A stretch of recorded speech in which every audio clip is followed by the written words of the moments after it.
یہ بات ہے سال 1914 کی، جب ایک 8 سال کا بچہ جاپان کے ایک گاؤں میں کھیل رہا تھا۔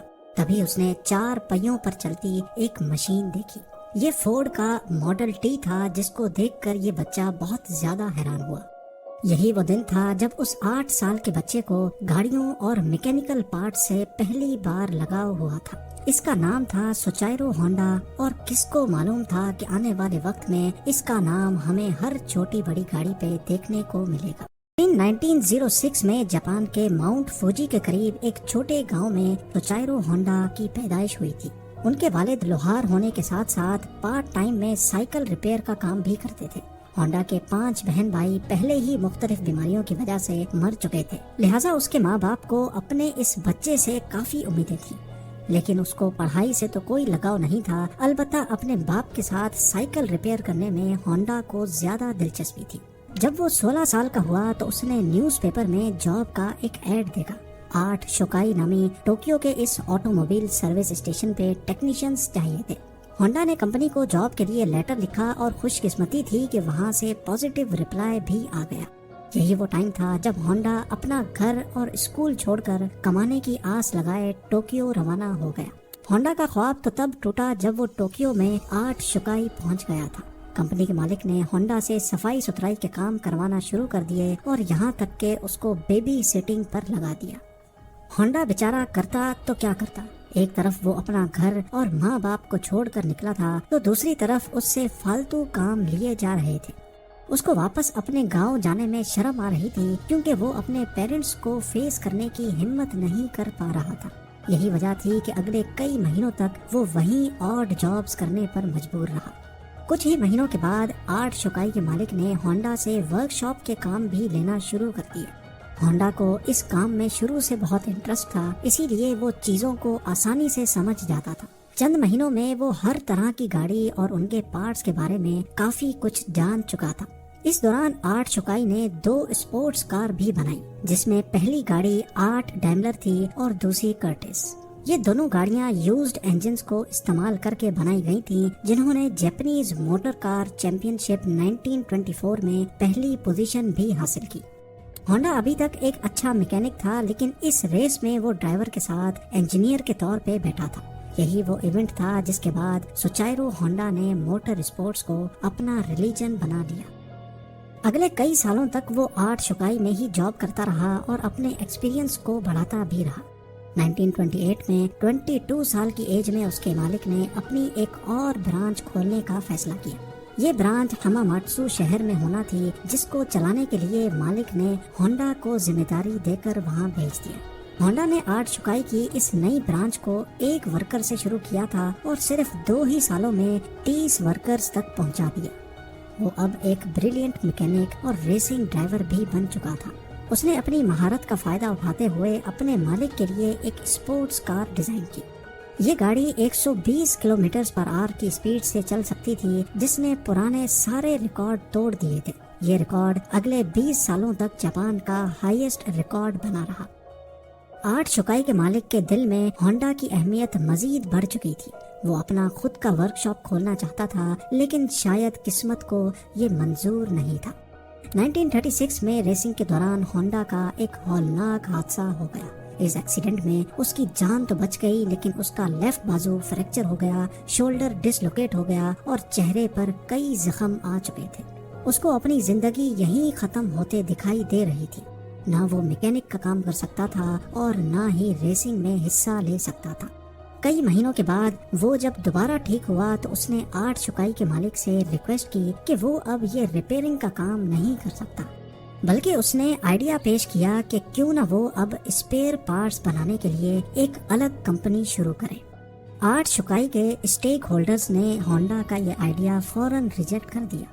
ان کو آلریڈی پروفٹس مل رہے تھے اور کوئی بھی نہیں چاہ رہا تھا کہ نیا رسک لیا جائے۔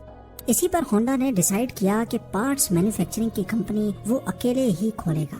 1936 میں 30 سال کی عمر میں اس نے اپنے دوست کے ساتھ مل کر ٹوکائی سیکی ہیوی انڈسٹری کھولی اور اپنے دوست سچائرو کاٹو کو اس کا پریزیڈنٹ بنا دیا۔ کمپنی تو وہ کھول چکے تھے، پر ہونڈا کے پاس اس کو چلانے کے لیے کوئی انویسٹمنٹ نہیں تھی۔ وہ دن بھر آرٹ شکائی کے لیے کام کرتا تھا، جبکہ رات میں اپنی نئی کمپنی کے لیے خود انجن پسٹن بنانے کی کوشش کرتا تھا۔ اگلے کئی مہینوں تک وہ اسی روٹین پہ چلتا رہا، لیکن اس کو کوئی کامیابی نہ مل سکی۔ الٹا وہ لگاتار شفٹیں لگا کر کمزور ہو چکا تھا۔ ایک کے بعد ایک ناکامی اس کا راستہ روکے بیٹھی تھی۔ تبھی اس نے میٹلرجی میں مہارت حاصل کرنے کے لیے ایک یونیورسٹی میں ایڈمیشن لے لیا۔ 1939 میں 3 سالوں کی لگاتار محنت کرنے کے بعد وہ آخر کار ایک پسٹن بنانے میں کامیاب ہو ہی گیا۔ اب اس نے آرٹ شکائی سے جاب چھوڑ دی اور فل ٹائم پسٹن بنانے میں لگ گیا، پر اس کو یہ معلوم ہی نہیں تھا کہ اس کے بنائے ہوئے پسٹن میں ابھی بھی کئی فالٹس موجود ہیں۔ اس نے ٹوئٹا کمپنی کو اپنے پسٹن آفر کیے تو ٹوئٹا نے 50 میں سے 47 ڈیزائنز ریجیکٹ کر دیے۔ یہ خبر ہونڈا پر بجلی بن کر گری، کیونکہ اس کے پاس اب واپسی کا بھی کوئی راستہ نہیں تھا۔ اس نے مختلف کمپنیز کی ریکوائرمنٹس کو سمجھنے کے لیے پورے جاپان کے دورے لگانا شروع کر دیے۔ الگ الگ فیکٹریز میں گیا، کار مینوفیکچرر سے ملا۔ اگلے کئی سال اس نے مارکیٹ کو سمجھنے میں لگا دیے، اور اس کے بعد ہونڈا نے ایک بار پھر سے پسٹن بنائے۔ اس بار یہ پسٹن ساری کمپنیز کے کوالٹی کنٹرول پاس کر چکے تھے۔ اس کو دھڑا دھڑ آرڈرز ملنا شروع ہو گئے، اور ایک بار پھر سے ہونڈا کو اپنے خواب پورے ہوتے دکھائی دیے۔ آرڈرز کو پورا کرنے کے لیے اس کی کمپنی نے 2000 ورکرز کو بھی ہائر کر لیا۔ ہونڈا کی یہ خوشی صرف چند مہینوں کی مہمان تھی، یہ کس کو معلوم تھا۔ 1941 میں جاپان ورلڈ وار 2 میں کود گیا، اور منسٹری نے کئی جاپانیز کمپنی کو اپنے کنٹرول میں لے لیا، جس میں ایک کمپنی سوچائرو ہونڈا کی بھی تھی۔ ہونڈا کو ڈاؤن گریڈ کر کے اسی کی کمپنی کا سینئر مینیجنگ ڈائریکٹر بنا دیا گیا، اور چیزیں تب مزید خراب ہو گئیں جب کمپنی کے ورکرز کو ملٹری سروس میں لگا دیا گیا۔ اگلے 3 سال انتہائی مشکل حالت میں گزرے، لیکن 1944 میں ایک واقعہ ہوا جس نے ہونڈا کی امیدوں پر پوری طرح سے پانی پھیر دیا۔ ایئر ریڈ کے دوران ایک میزائل سیدھا ہونڈا کی فیکٹری پہ آ لگا۔ پورے ملک کے حالات بد سے بدتر ہوتے جا رہے تھے۔ جاپان جنگ ہارتا ہوا دکھائی دے رہا تھا۔ پھر 1945 میں 2 نیوکلیئر اٹیکس ہوئے، جس نے جاپان کی سرے سے کمر ہی توڑ ڈالی۔ اس واقعے کے بعد جاپان نے امریکنز کے سامنے سرنڈر کر لیا۔ جنگ تو اب ختم ہو چکی تھی، لیکن ہونڈا اپنا سب کچھ کھو بیٹھا تھا۔ اس نے اپنے بچے کچے ایسٹس ٹوئٹا کو 4,50,000 ین میں بیچے، اور ایک بار پھر سے جاب لیس ہو کر بیٹھ گیا۔ یہ حالت صرف ہونڈا کے ساتھ ہی نہیں تھی، بلکہ پورا جاپان بہت برے کرائسس سے گزر رہا تھا۔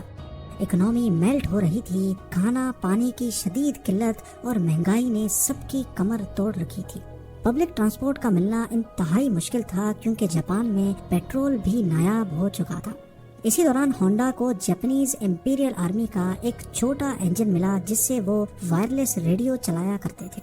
اپنی عادت سے مجبور اسے ایک آئیڈیا آیا۔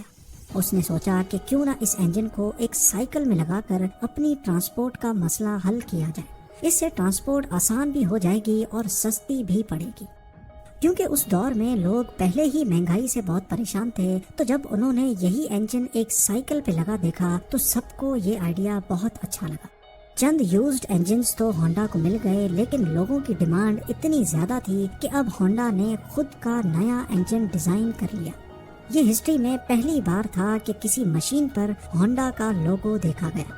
ہونڈا کے پاس اتنے پیسے نہیں تھے کہ وہ ماس لیول پہ یہ سائیکلز بنا سکے، لہٰذا اس نے 18,000 دکانداروں کے نام ایک اوپن لیٹر لکھا۔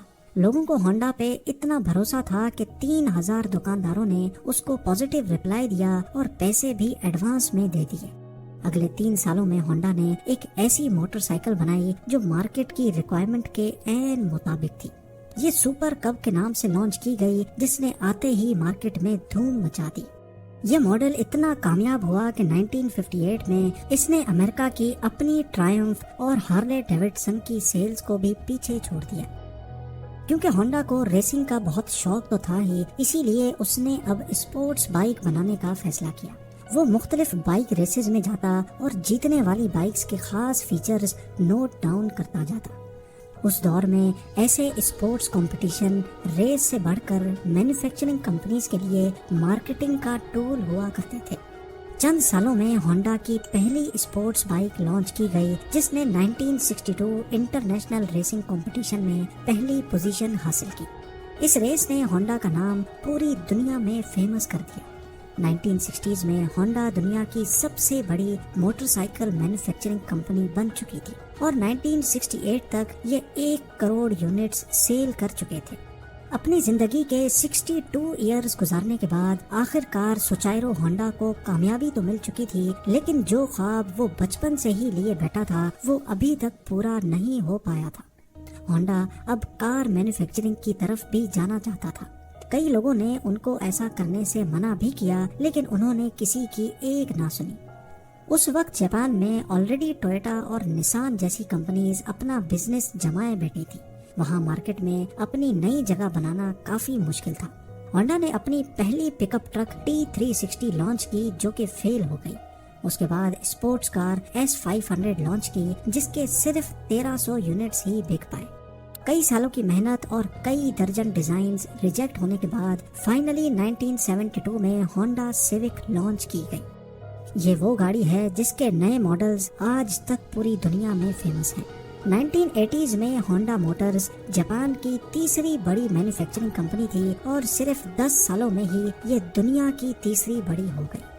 آج ہونڈا کا نام ہمیں cars, motorcycles, boat engines, plane engines اور درجنوں پاور ٹولز پہ دیکھنے کو ملتا ہے۔ سوچائرو ہونڈا نے ہونڈا سیوک کے لانچ ہونے کے اگلے ہی سال 1973 میں کمپنی سے ریٹائرمنٹ لے لی تھی اور 5 اگست 1991 کو ان کی زندگی کا یہ سفر ہمیشہ کے لیے ختم